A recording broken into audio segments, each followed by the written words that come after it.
Je donne la parole à Monsieur Florian Silbon pour le groupe Paris en commun. Oui, Monsieur le maire, mes chers collègues, nous avons donc à voter aujourd'hui une nouvelle tranche de financement du pacte parisien des quartiers populaires pour un montant de 161 115 €.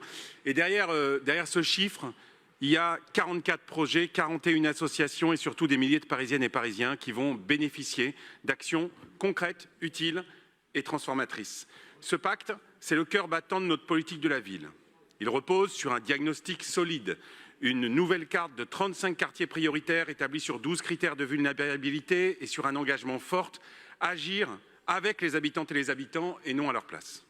Il finance des actions éducatives, culturelles, sociales, écologiques, partout dans Paris. Et je voudrais commencer par regarder mon arrondissement, le 15e arrondissement que je représente dans cet hémicycle. Certes, un seul quartier y est reconnu comme populaire, Brancion vers Saint-Gétorix. Il y a 2 quartiers politiques de la ville supplémentaires depuis cette année. Mais les besoins sont réels et donc avec l'arrivée en QPV avec l'arrivée en QPV cette année de Falguière, eh bien, on peut agir de manière supplémentaire. C'est justement ce que nous avons voulu soutenir avec le projet de l'association Énergie Citoyenne intitulé « Et au bout, il y a la mer et la plage ». Et ce projet permettra à des familles éloignées des vacances de pouvoir enfin partir, un droit fondamental qu'il faut défendre.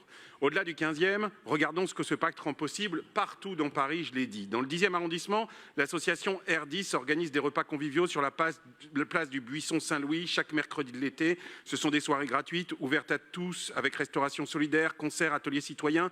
Une façon de faire vivre l'espace public autrement, de créer du lien social et de sécuriser les usages par l'animation. Toujours dans le 10e, la Maison du Canal propose une programmation d'animation et d'ateliers.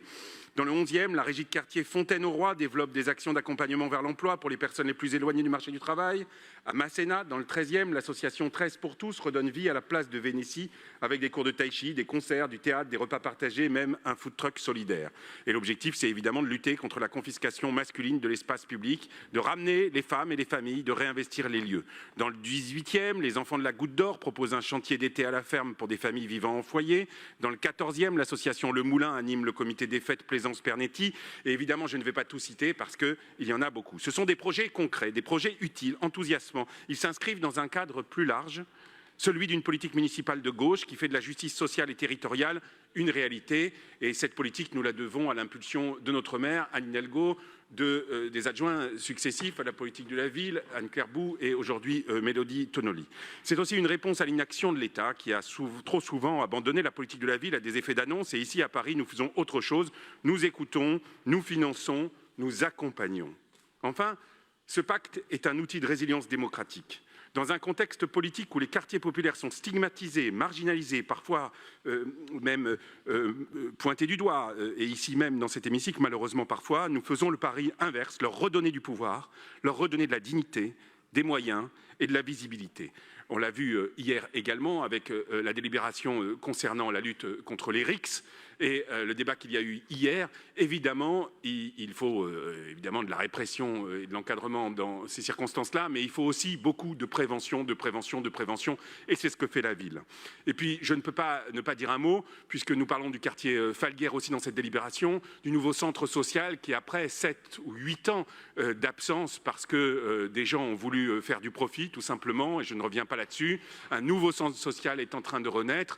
Nous le devons à nouveau à l'impulsion de notre maire, mais aussi à l'impulsion et le travail déterminé de notre adjointe Léa Filoche. Et ce centre social, il est vraiment en train de naître maintenant. On l'a promis depuis longtemps, on l'a voulu depuis longtemps. Et les premières, disons, pierres, pas pierres parce que le local existe déjà, mais en tout cas, les premières actions arrivent dès septembre, et nous étions encore avec l'équipe qui est en train de préparer les choses il y a quelques jours. C'est une question de justice, c'est aussi une question d'intelligence collective, car ces quartiers sont des laboratoires d'avenir pour la transition écologique, pour la jeunesse, pour la culture, pour la solidarité. Alors oui, cette délibération est modeste en montant, finalement, mais immense par son impact. Et je veux redire ici notre fierté de soutenir ces acteurs de terrain, ces habitantes, ces habitants engagés, ces associations qui font Paris chaque jour.